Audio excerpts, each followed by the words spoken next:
klase sa plastic kanang gitawag na to og good plastic o hard plastic. This one. Mao ni ang good plastic. Mahalin na. Kailangan mo ani kasagaran langganap anang mga gamit nga plastic sa balay. Pero naapod tay gitawag og hard plastic. Yan natin na mahalin. This one, kanang gamit sa kaning mga inani appliances, mga electric fan, sa TV, sa mga computer. Kung inyo nini siyang ikumpara ani, mas hagpit siya tingog kumpara ani nga klase. Mas lutong siya og tingog. Pero hard plastic siya, mas baba siyang presyo kumpara sa good plastic. Tanan nga karton, gagmay og dagko, mahalin siya. Katong nagapanigarilyo, kani siya, pigumon lang as long as dili basa, dawaton ni siya. Kaning sa tambal,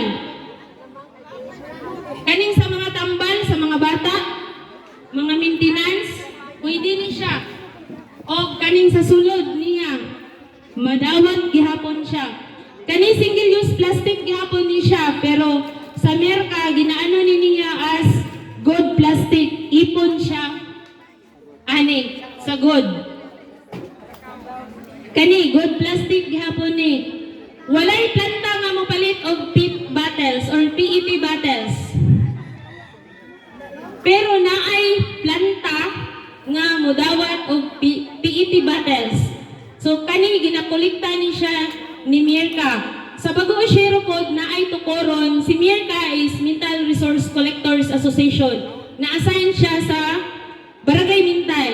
Pero sa Bago Osyero, napoy tukoron nga Bago Osyero Resource Collectors Association nga sila pod ang magkolektag mga recyclable material.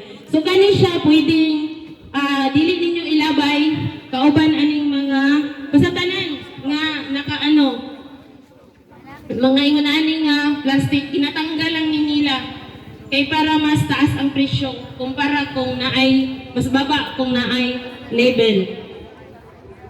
Kani hazardous waste yun ni siya dapat kay tungod pang-spray man ni siya chemical ang sulod ani. Pero kay Mirka ginatanggal niya ang naadere tungod kay lata siya. Gani. So pag wala na ni siya mubuto magud ni. So kung wala na ni siya ginahiipon nila sa lata. Tanan nga paper cups. Hugaw man ni. Tanan nga paper cups inighumang gamit linuan lang siya. Dapat nakakulog para mauga siya. Maipon ninyo sa mixed paper. Kani mabilong gyapon siya sa PET bottles. Good plastic. Residual man ni. Kabalo man mo nga kani aluminum, mas mahal ang kilo ani. Sa mga junk shop, palito ni siya. Para mahipos po siya tarong, pwede ninyo tumban para ma-flatten siya. Naani sa tag 50 nga to sa 60 ang kilo. Mga lapad, mahalin siya. Pero dili tanang botilya nga naa sa atong kabalayan paliton. Tanduay Select, Emperador, mga botilya sa wine dili paliton. Pero ayaw ninyong iipon sa dump truck kay luoy ang ato ang dump truck. Pwede nato naay mabaligyaan ay mapadalaan nga mga junk shop. Barato lang, hinoon. Naasa tag 25 centavos ang kilo. Pero at least wala nadabay dito sa dump truck o dili madisgrasya ang atong mga kolektor. Pero kaning San Miguel Corporation nga mga botilya, balik bote ni siya. Sa San Miguel yun ni siya dalaon. Ginadawat nila tanan nga mga botilya sa beer sa San Miguel. Kani among giingon nga tag 25 centavos ang kilo. Walay junk shop mo palit ani nga klase sa botilya. Ilahi lang ang decolor. Naamay mga katong Tanduay Select, white man to siya. Nya kani kanang sujo, green ang color. Iipon ni siya sa sujo. Pwede na siya dala dito sa katong junk shop nga ang ginapalit ra pod nila is botilya. Yes, katong syoktong. Pwede ra to siya iipon sa clear bottle. Kani, akong giingon ka ganina na hard plastic. Kung naay mga buti bakal nga mo anha sa inyohang mga balay, paliton ni nila mga electric fan, tag 30, tag 20, tag 10, tag 50, pati TV. Ang ila lang kuhaon is ang sulod. Kini, o katong bronze. Kay kani man ang ginapalit sa junk shop. Ang cover ato niya katong gipakita namo kaganina mga ingon ani, ginalabay ra na nila sa daplin. Pero kay Mirka naa sila'y mapadalaan ani na usa ka kumpanya nga nagadawat og ingon ani pud nga klase. So mga lata, pit bottles, modules, mixed paper. Pero ang presyo ani niya kay fluctuating pasabot na presyo nga karon mubo pagkasunod mo taas. Dati pag puti jud tanan ang papel ingon ani mahal ni kilo modagan ni siya mga 16 pesos per kilo. Pero karon naalang ni sa 3 pesos ang kilo. Usahay piso ang kilo. So, tanan mga modules, magamit siya as long as dili basa. Onya, ang kanang sa papel god, kanang tissue, residual waste na gyud na siya. Kaning mga klase sa paklunch, this one, ang dili lang mahalin, ang dili dawaton dito sa recycling company nga ginadalaan ni Mirka kay kanang sudlanan karton sa cake. Oh, dili na siya ginadawat ang karton sa cake o ang karton sa Jollibee. Oh, ang karton sa Jollibee. Tungod kay naa na siya plastic sa ilalom. Bisag giingon nila na papel siya. Kani lead light. Dili ni sa katong karaan nga bombilya. Ang katong iyang taklob diri kay kwanto plastic. Ginatanggal ni nila kani lights man tag 16 ang kilo sa lights. So ginaipon ni nila sa lights. So kani akong giingon kaganina nga wrapper sa katong mga soft drinks kani ang ginahimo. Tanan kani mahalin ni sa junk shop o kanang mga buti bakal. So tanang klase sa mga karton or papel. Kung amang ginaano nila nga papel ay karton. Kaning klase sa karton, kung nanawin ninyo, walay guro-guro kung sabay tawag ani. Corrugated ba? Dili gani ani? Kani naay kung saan ka na murag ito sa sin o naay guro-guro. So kani siya, bilong ni siya sa karton. Kani ang gitawag og mixed carton. Kay wala siya, naa sila yung mga specific mampugod sa mga recycling company. Usually, ang mga mixed carton, mixed papel, ginahimo na siya nga egg trays. Kanang butanganan sa itlog. Sa ingon ato. Nga, dili lang punta magsunog, no? O karton sa egg tray. Kay ginahimo ba yan na usually katol. Kung masimhutan na ninyo, lahig baho, dili. Lahig baho, no? Kay wala man ta kabalo, unsang mga klaseng papel ang mix nila dito, ang mga print ato manggod na ay mga ink. Kunya ang ink, kabalo ta nga na ay mga hilo or na ay hazardous na chemicals na naipon dito. So, mas worse kung nagpaaso mo karton sa egg tray, mas labaw pa sa sigarilyo ang inyuhang na hangkap.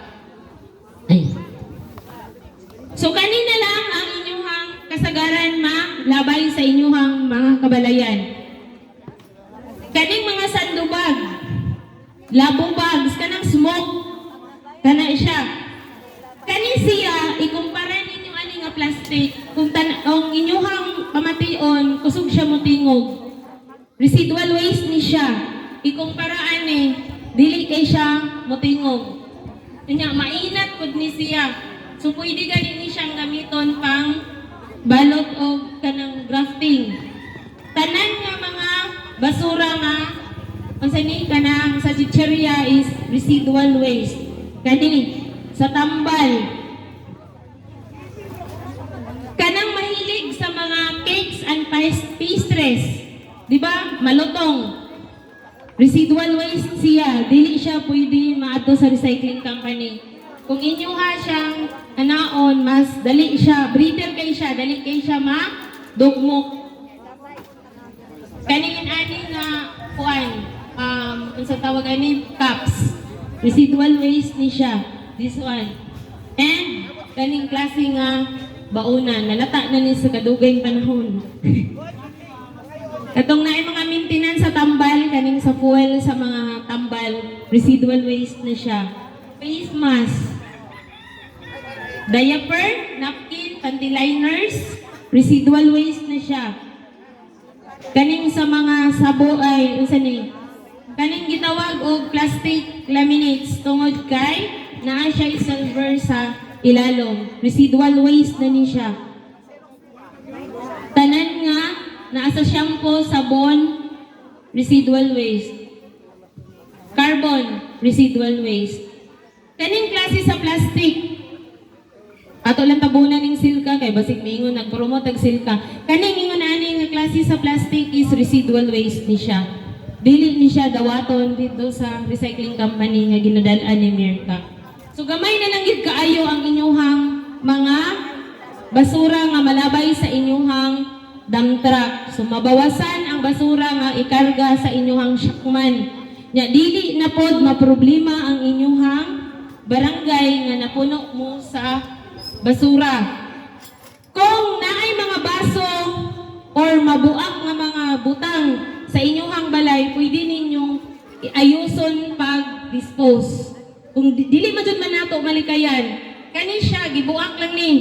Tapos gisulod ang baso, butangan og tape, gibutang ang label para makabalo ang inyong garbage collector na pwede silang masamad. Kay kung masamad ang inyong mga garbage collector, wala na yung magkolekta ninyong basura. Luoy po diyang pamilya kay di man makatrabaho. Luoy po ang barangay kay makapatambal.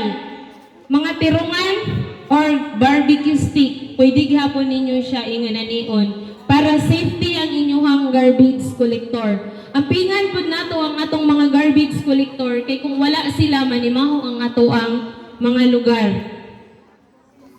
Kaning mga panapton, residual waste na ni siya. Pero pwede pa nato ning padugayon ang atong paggamit ni ini. Kung dili na ninyong gamiton labi na mga uniform, ang ginahimo ni Mirka kay ginahimo niyang rugs or pot holders.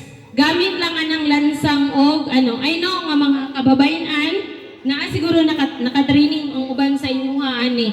So, ang kuhaon lang nila kaning sa ubos nga part dire. Pero ang sa ibabaw, ilang ilingin-lingin ginahimo pong ingon ani. Part gyapon ni sa ilahang livelihood program. Kay sa tinuod lang wala sila sweldo sa barangay Mintal. Ang ila lang makuha na mga recyclable material sa household ug mabaligya to siya maotoy ilahang mahimong income. Kung naapay mga panakton uban gihimo nilang mga eco bags o kaning ingon aning klase nga bags kay ang isang target nila mapulihan or naay substitute sa mga sandubag nga kung pwede nimo malabhan og magisi pwede pa nimong tahion. Ang sandubag dili na pagkagisi niya labay na siya. So ingunanin ang ilang ginahimo, nag-upcycled sila mga panapton. Although ang panapton kay bilong siya residual waste. But gipadugay lang nila ang gamit pinaagi sa paghimo og lain nga produkto. Parehaning bag og mga rugs. So naay mga pangutana, pinalive lang gining among kay nagdagan ang oras. Regard sa giingon ni Kagaw